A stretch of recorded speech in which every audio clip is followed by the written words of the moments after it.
What's up everybody, I'm Kirk and this is the State of the Boom, a monthly recap of FPS news, releases, and a look at upcoming titles. And in this episode we have the release of the long-awaited Timesplitters Rewind, some fun Boltgun 2 casting news, some cool mods to put on your radar, and the rumor mill for a certain mythical threequel has fired back up again. But before we get into all of that, I unfortunately have some solemn news to share. Last month, I reported that legendary game designer Rebecca Heineman was battling an aggressive form of glandular cancer, directing people to her GoFundMe to help with her medical bills. Tragically, Rebecca did succumb to her cancer this last month. She was 62 years old. She is survived by her wife and 5 children. Heineman had an incredible career in gaming. On top of developing a slew of PC gaming classics like The Bard's Tale 3, she was also behind a slew of ports for titles like Wolfenstein 3D and Baldur's Gate 2, lest we forget her mythical crunch on the infamous Doom 3DO port. She was also one of the founders of Interplay Productions and the CEO of Contraband Entertainment. According to her Moby Games page, she is credited on 67 titles, although there's a good chance that doesn't cover all of them. If you're a classic PC gaming fan, there's a good chance you played a title this woman was a part of. Alongside her gaming work, she was a strong advocate for the LGBTQ+ community, being a transgender woman herself, and was a recipient of gaming's 2025 Gaming Icon Award. Heineman's GoFundMe is still up, and the family is currently raising money for her funeral costs, which is to be held this week, Friday, December 5th, in Fullerton, California. Again, I have it linked in my pinned comment and description if you want to donate or pay your respects.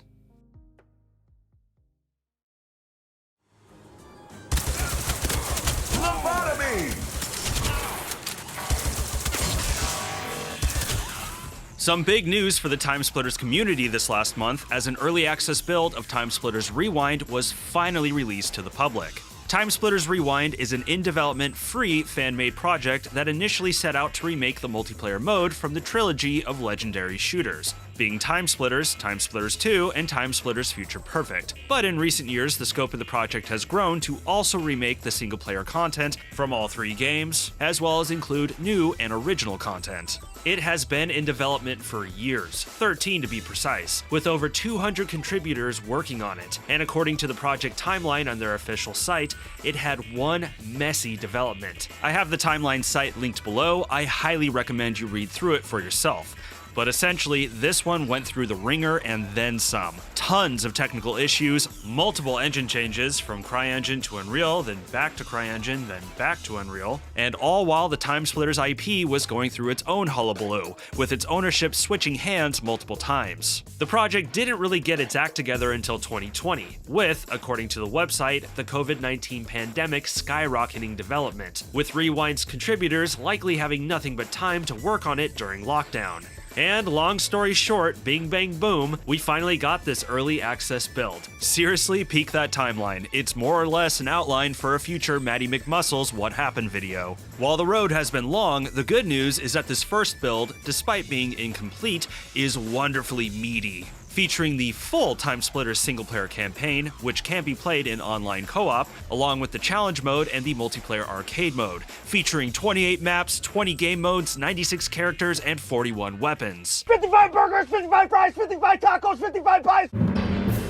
So how is it? Well, I did put some time into the single and multiplayer content, and I'll start by saying that this is a work in progress and expectations should be made as such. There are bugs, jank, and various quirks throughout. I did experience some crashes, and there is plenty of room for polish. I think my biggest issue is that the lighting felt all over the place. Some of the levels felt too dark to where it was hard to see enemies, and parts of them felt too bright. And I'm crossing my fingers the game gets a proper launcher with an easier way to update it soon too. But the good news is, Timesplitters Rewind has got it where it counts. First and foremost, it feels amazing to play. The shooting and game feel are strong. And while it's been a few years since I've played Timesplitters 1, the single player levels felt faithful to the original, right down to the difficulty.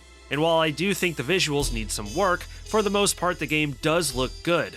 The maps are faithfully updated, and there's plenty of awesome details to be found throughout them. Not to mention the character models, which look great so far, retaining the bouncy animations of the original. But the multiplayer is the real star of the show here. I played the arcade mode with a few of my buddies and a few bots, and we had an absolute blast. I mean, there's nothing like good old-fashioned deathmatch, and this scratched that itch and then some. And as far as we experienced, the netcode was solid, although we were running into quite a few bugs, like player names not appearing and character models defaulting to random soldiers. And for whatever reason, the game crashed on me whenever I tried to host a 10-player lobby. Also, I foresee some weapon balancing coming. Some guns were ungodly powerful, and some were horrendously weak. Looking at you, flamethrower. But putting those things aside, we got sucked into it for hours. It was so much fun. There's still plenty of work to be done on Timesplitters Rewind, and I wouldn't expect a version 1.0 anytime soon.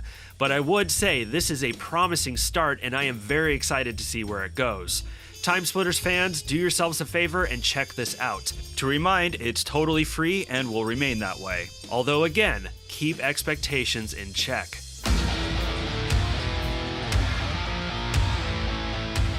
One of my most anticipated titles for next year is Warhammer 40k Boltgun 2. While I don't consider myself a 40k guy by any means, I thought the first game was a fantastic good time and served as a lightning bolt for me to learn about 40k lore and how amazingly insane it is. While there is no firm release date yet other than 2026, these last few months have seen some great news drops concerning its plot. And this last month saw some awesome casting news in that Boltgun 2's new second playable character, Nyra Veyrath, a Sister of Battle, will be played by Alanah Pearce, who many of you might know for playing Malevola in the recent and excellent Dispatch. Seriously, check that game out if you haven't, it's amazing. Alanah has had a storied career in gaming, having been a journalist for IGN and Rooster Teeth, before shifting into development, Sony Santa Monica. On top of working on several upcoming indie titles and films, she also starred in one of the shorts for the recent VHS film. And yeah, I think it's going to be a lot of fun hitting that taunt key in Boltgun 2 and hearing her scream out some zealotous war cries.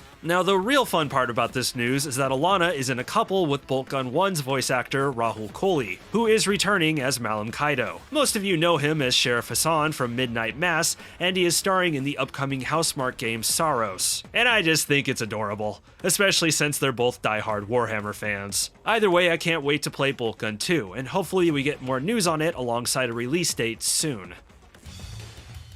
This next one is for the Duke fans. This last month finally saw the release of the Voxel Duke Nukem 3D mod. Developed by Dan Peterson, also known as Chilo, a voxel artist responsible for the excellent Voxel Doom, Voxel Duke Nukem converts all of the sprite work of Duke 3D, all the monsters, props, and of course the babes, to 3D voxel models. And the results so far look awesome, retaining the original artistry of the original sprites while giving them new depth and tangibility. I'm a sucker for voxels myself. I've always loved the aesthetic of them, and something about seeing them in classic FPS engines like idTech and especially Build has always tickled me. Voxel Duke is currently available on the mod DB, I have the link for it below if you're curious, and it is meant to run on the eDuke 32 source port, but it's also compatible with other source ports such as Build GDX, Red Nukem, and Raze.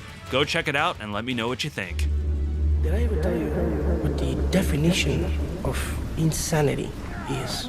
Well, this is a weird one. Towards the end of the month, it was officially revealed that a Far Cry TV show is officially in the works for Hulu and Disney+.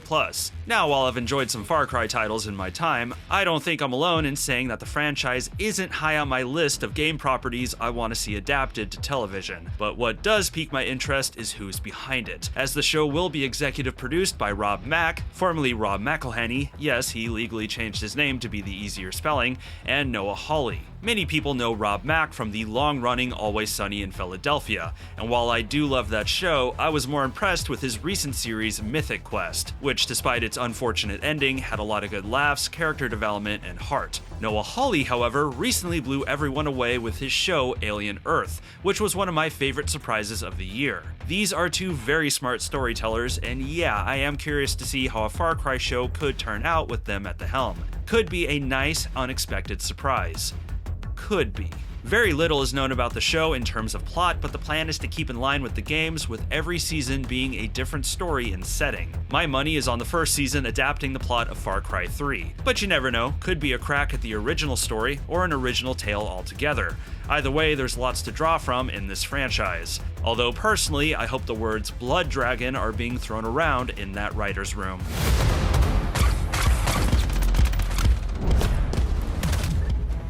This last month also saw the end of an era, as Halo Studios announced that Halo Infinite will cease receiving regular content updates, with its November 18th update, Operation Infinite, being its last. Halo Infinite has been on the market for 4 years. Halo Studios stated that the reason was that, quote, with multiple Halo titles in development, we'll need our whole team's combined focus to deliver new experiences with the same passion and care that our community has given us. A big thing to note, Halo Infinite is not shutting down, at least not in the near future. Players will still be able to go on and slay away, and daily and weekly challenges will still be coming, as well as ranked seasons. There just isn't any new content coming. Halo Infinite's multiplayer had a pretty rocky start. While praised for its mechanics, it faced heavy criticism for its battle pass and missing features, and no one was loving that monetization model. Over time though, it did improve with consistent updates and grew in popularity. While it's not surprising that Halo Studios is shifting its focus away from it for the upcoming Halo remake and whatever Halo 7 turns out to be, it is a shame to see the beginnings of this one being put out to pasture.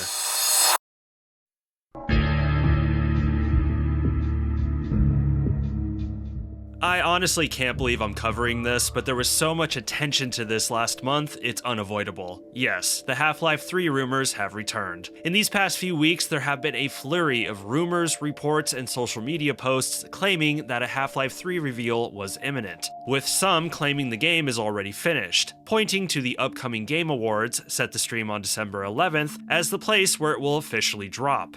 There's a myriad of things that have been stoking the flames of the almost 20-year-old Half-Life 3 hype furnace. In the last few years, data miners have been uncovering code in recent Valve titles pointing to a project codenamed HLX, claiming, among other things, that it's a non-VR single-player game featuring Half-Life elements, like the HEV suit, aliens, soldiers, and physics-based puzzles. Allegedly, this HLX has been in development for 5 years, which is in the post-Half-Life Alyx timeframe, having been released in 2020. Backing this up are a troupe of supposed leakers and industry insiders claiming that it is indeed Half-Life 3. If anyone wants to know more about these data mining revelations, I linked the whole blueprint about it down below. Read it while doing your best Charlie impression. This name keeps coming up over and over again. Every day, Pepe's mail's getting sent back to me. Pepe Sylvia, Pepe Sylvia. Earlier this year, Mike Shapiro, the voice actor for the G-Man character, put out a cryptic New Year's X post with him voicing the famous character, which got everyone fluttering in speculation.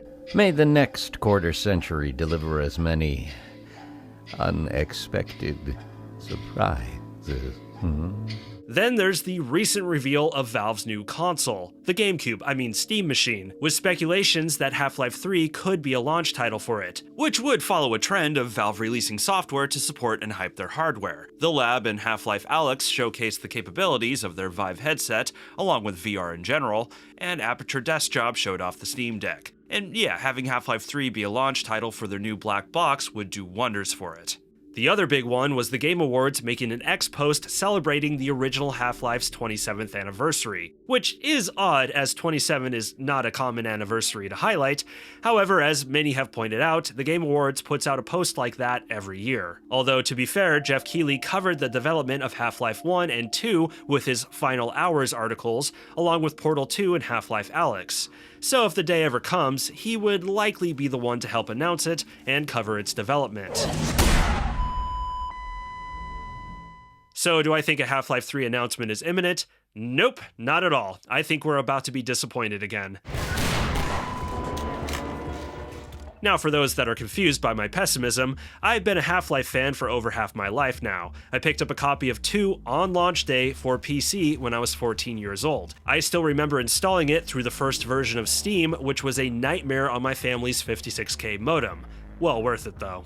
And since the release of the legendary Orange Box back in 2007, I have seen these rumors come and go dozens upon dozens of times. Guys, it's been almost 20 years. Some of you watching were infants or young children when these rumors started. Hell, I remember when the Half-Life 3 confirmed meme became a meme in the early days of memes becoming a thing. At this point, Half-Life 3 speculation and rumors are like clockwork, no different than end-of-the-world prophecies, and like them, always being nonsense. Sure, it's nice for us gaming content creators to rustle up some clicks and views over this stuff, but more than likely, nothing is coming from this. Now, to be fair, I am not completely without my tinfoil hat. Do I think these recent rumors are compelling? Yeah. Do I think that Project HLX is real and likely related to Half-Life? Sure. Do I think that Jeff Keighley phones up Gabe Newell every year and asks if this year is the year? Oh, you bet. And for the record, do I think that Half-Life 3 or some kind of follow-up to Half-Life 2 Episode 2 is coming? Yes. In fact, I would say we are closer to it than further, due to the fact that Valve seems to be putting more focus on game development these days, and lest we forget, spoilers, the ending of Half-Life Alyx. I'm just incredibly skeptical we're going to see it happen at the Game Awards or in the next few months. All of this is a bit too familiar to me. These rumors were stirring up last year around this time too. And frankly, when the day comes that Half-Life 3 is announced, it will probably be like most Valve titles. Out of nowhere and completely unexpected.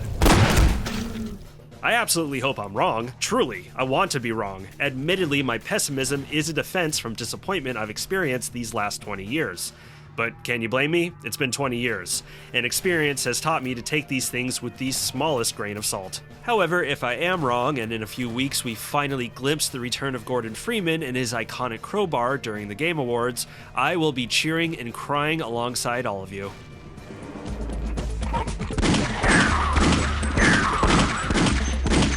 Wrapping up, we have one more piece of Half-Life related news, not involving the number 3, but rather 64, and a whole lot of boom. Coming from developer Dark Vector, Half-Life Element 64 is an upcoming mod for the original Half-Life that revamps the game into a boomer shooter. Or rather an older, more classic boomer shooter, making Half-Life play more like Doom and the original Quake. Things like reloading, puzzle solving, and the immersive narrative elements of Half-Life are taken away in favor of simpler maze-like levels, basic switch puzzles, tough enemies, scarce ammo, and of course, weapons in the center. I gave a demo for the mod a spin myself, and I did get a kick out of it. The mid-90s boom shoot spirit is definitely there, although admittedly, I don't know if Half-Life's gummy aged shooting totally translates to the sledgehammer punchy feel you want from that classic era of shooters.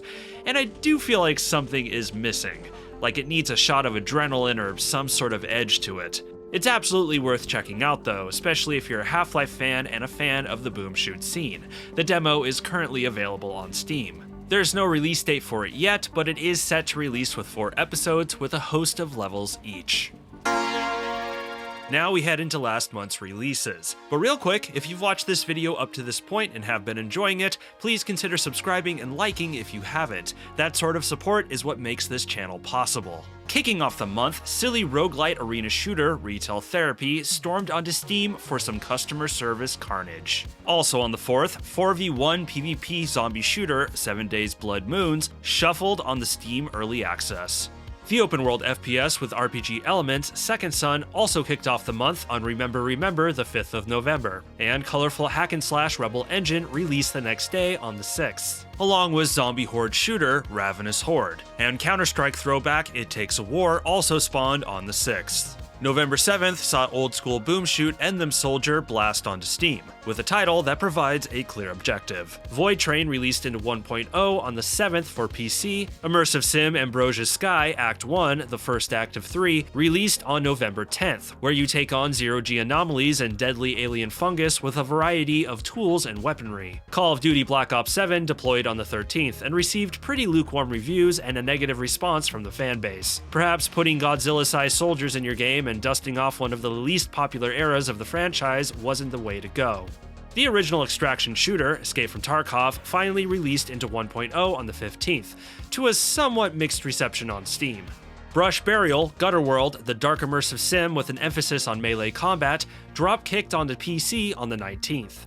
Stalker 2 came to PlayStation 5 on the 20th to a positive reception. Survival horror game Total Chaos from the maker of Turbo Overkill Shadow dropped on November 20th. I put some time into this one myself, and I have to say it's an outstanding horror experience, with some effective scares and tight combat. There's a demo available if you're curious, but horror fans should not miss this. Also released on the 20th was Night Dive's remaster of the LucasArts classic Outlaws. I reviewed this one and found it to be a solid revival. You can find the link to that video down below. Rack Reclamation, the remake of 2014's arcade shooter, Rack, started racking up the combos on November 22nd. Boomer shooter Demon Bite dropped on November 23rd, where you blast through demons with an eccentric arsenal. Survival roguelite Sliders, where you play as a fearless gun-toting fox in Serious Sam-esque combat, scampered its way onto Steam on November 24th. GZ Doom-powered Captain Wayne Vacation Desperation released on the 25th for all you scurvy dogs. FPS roguelite Afterblast blasted onto Steam on November 26th, playable in solo and co-op. Vacation Boom Shoot Tessaphon also released on the 26th, and finally, Wolfenstein 3D-inspired Brotherhood also dropped on the 26th. To conclude, let's take a look at some of the upcoming games for December, and holy crap, there's a lot coming out on the 4th. The Monolith classic Blood is receiving another remaster from Night Dive in the form of Blood Refreshed Supply on December 4th. Also on December 4th, a new entry in the best damn Nintendo franchise ever, in my opinion, finally rolls onto Switch 1 and 2, Metroid Prime 4 Beyond. It's been a long wait for this one, I hope it was worth it. Thief VR also comes on the 4th. Gonna be real interesting to see how this one is received. Futuristic tactical shooter Transience is sneaking out on the 4th. The long-in-development sci-fi survival horror Routine drifts onto Steam on the 4th. Dinosaur survival game Ferocious stomps onto Steam on the 4th as well. And finally, cutesy boom shoot Robot Space Frenzy goes berserk on the 8th. And that's it for me. Once again, if there's any FPS releases, news stories, or upcoming titles not featured in this video that you care about, please be sure to share them down in the comments. And as far as my channel goes, a bit of a quiet month for me due to Thanksgiving and some contract editing work, but I did get out a review for the Outlaws remaster. Once again, it's linked below. I hope all of you are doing well, staying safe, and staying sane. See you next month for more State of the Boom. If you enjoyed the video, please be sure to like, subscribe, share, and smack that bell. It's a huge help for the algorithm and getting my videos seen by more people. If you want to join my Discord, the link is down below, along with my affiliate links. I'm Kirk, and thank you for watching this video. Stay safe out there.